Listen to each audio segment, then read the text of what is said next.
let's sing the song one more time, all together. 1, 2, 3. Lost, lost, lost forever, lost, lost, lost forever, lost, lost, lost forever, lost but not forgotten.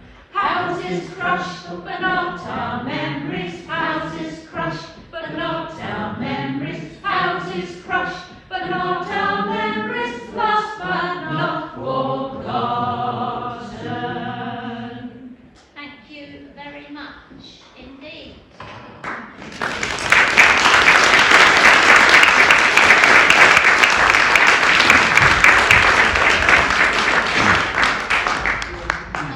If there are any questions or hopefully reminiscences, we would love to hear them. I could hear some mumbling going on. There must be some recognition going on somewhere there. I was born in Westminster in 1942. I lived there until we were 7 and moved into Sheerness.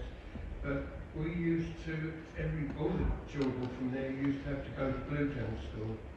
And it used to cost us 1 penny return. Now, very often, it wasn't that far, and we walked to school and back again and spend a penny in the sweet shop in Bluetown. Can I ask you a question? So, were you called Westies? Sorry? Were you called Westies? Westies. No. My uncle who lived with us and they were Questies. We were Coxes, and we lived at 76 Cromwell Road. My gran lived at number 4 Cromwell Road, and her name was Hemsley. Because we've heard that, was it the football team that were called the Westies? No, I've heard that in general people called themselves, they were from Wessie, that was like a nickname for Westie. The Burnett had the post office there, which we often used to use, obviously. But we used to play chasing from around the village, but usually about 20 or 30 of the children all together. And we used to find the others which went hiding, and then you join the group until you found everybody. But we used to climb the gasometers. And at the gasworks there, when they made the coke, it went in the conveyor belt over to the other side to the yard, and that's where the lorries used to collect it all. But very often the coke or the coal it had no sides on the conveyor belt, so it used to drop down on the gap that you saw there that went up to the jetty where the coal barges used to come in. So we used to go up there with the bucket and pick up all the little bits and pieces. Good idea.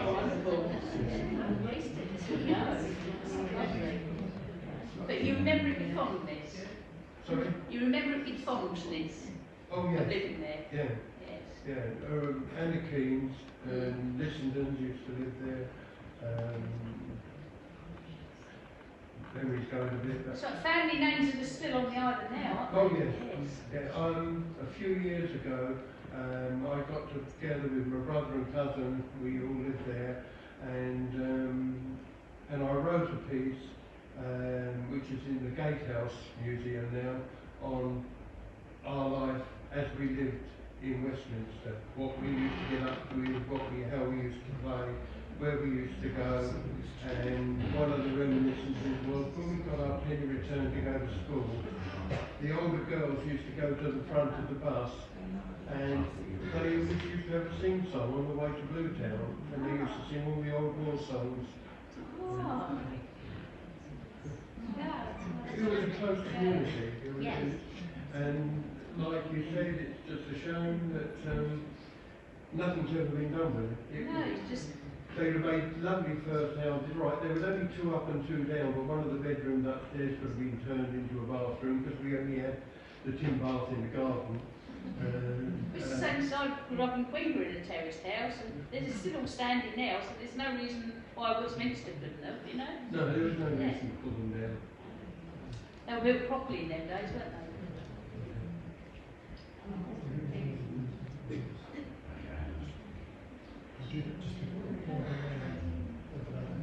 Any questions? Oh.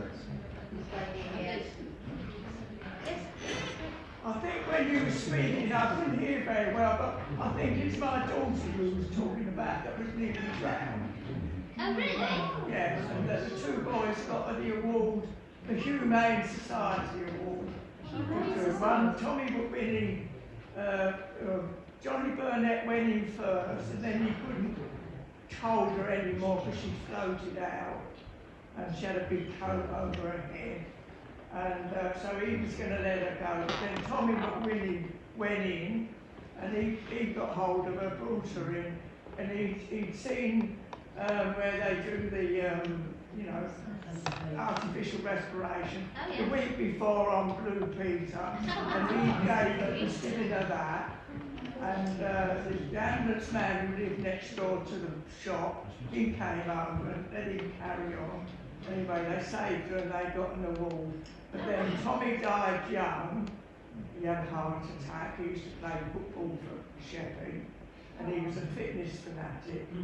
And then my brother-in-law married his wife after he died, and my daughter now has got the parchment on her passage when she lives in Essex. What's your daughter's name? Susan. Susan. Oh, Yeah. lovely. Oh, well, we She can was add 4. that in. Oh, 4 years old. Oh, that's brilliant. that's lovely. Well, we only called her Sue. We called her Susan. She knew she'd done something wrong. That's the same as me. What was the surname? Gail, G-E-double-L. Wonderful. Any other questions about Elmley or anything, or Walden? The sign, the writing on the wall has gone. I checked it out a few years ago. Oh, that's a They shame. used to go Thought it up to probably the has. pub up there, the wheel sheet, Yeah. and it was beautiful. It was coloured, it was lovely, and I was so disappointed that somebody got rid of it. Because it was sort of a really something different. Sheppey's bank still. Yeah, that's right. That's wonderful. Coming back to Ward again, during the big strike that we had those years, there was a Labour politician, I think, or a Labour trade union leader, Scandal. Scandal. Yeah. He had the house at Ward, right on the very edge. And why he wanted that, I don't know. How he got it, I don't know. But anyway, it went over at that time. And I went up to have a look, and somebody had written on the tiles of what was left at the back of the kitchen, God hates the trade unions.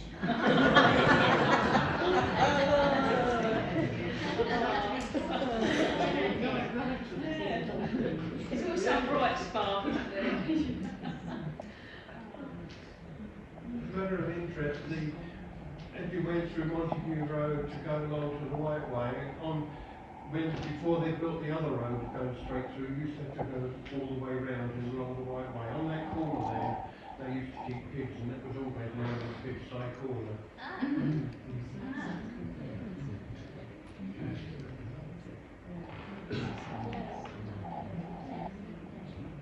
So that would have been sort of here. That's it, yes. Yeah. Yeah, that would have been there. Yeah. And when you showed the last photo up, there was the railway line with Cromwell Road. That's it. That was my dad's allotment. Oh. My dad worked on the railway, and he was allowed an allotment alongside the railway line.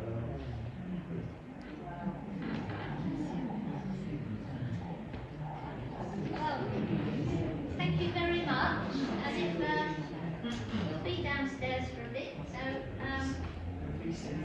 anything else we'd love to hear. Thank you very much.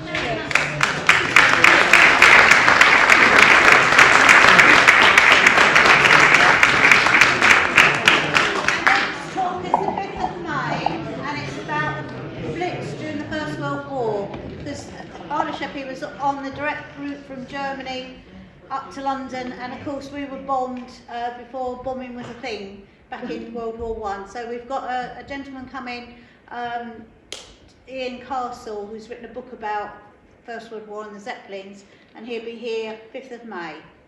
So that'll be our next one. So there won't be one for April, because Easter's the first week in April, so we're not having a talk in April.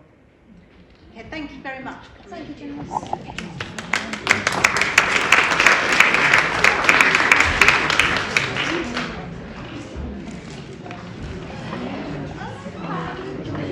Thank you, ladies and gentlemen. I hope you enjoyed this evening's presentation. In the foyer, there are flyers for our forthcoming productions. Please help yourselves to those.